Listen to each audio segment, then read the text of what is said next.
Lily. It was a Sunday and I was at the cemetery again to offer my floral tribute. With moistened eyes I looked at the headstone inscription, which read, Lily de Cruz. May 17, 1959 to June 20, 2018. Your memory lives on. Around 4 years back. Still single, I was employed with a pharmaceutical company, and had just been transferred to their manufacturing unit at Verna, Goa.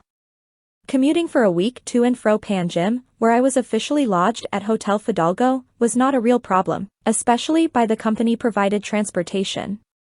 Nevertheless, I had to find out an affordable place soon, and its being close to the workplace was another criterion.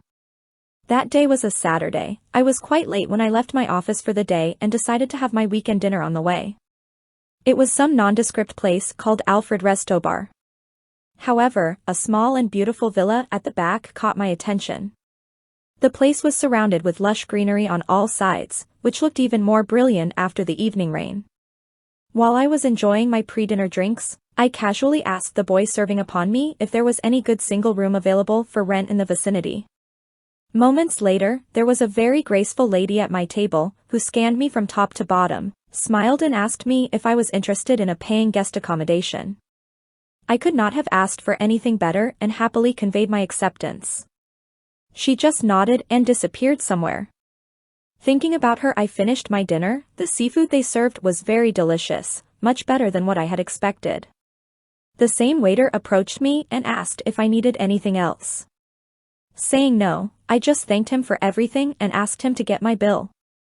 5 minutes later, he was back with the bill and a message. Lily had asked for me in the villa at the back. When I questioned on who Lily was, I was told that it was the same lady who had met me a while ago.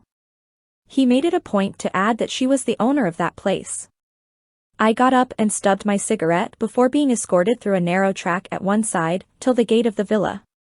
Asking me to wait, the waiter went in, came back immediately and asked me to go inside.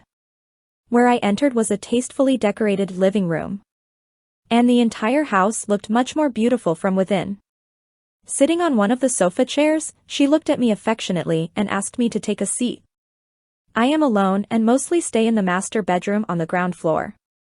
Indicating at the staircase near the dining area, she continued, there are 3 bedrooms on the first floor. As I cannot climb up and down the stairs due to my knee pain, the first floor is rarely used. I kept listening to her patiently.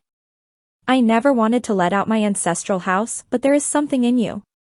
If Alfred had not died in a car accident just before our wedding, we would have had a son like you. She could not speak further.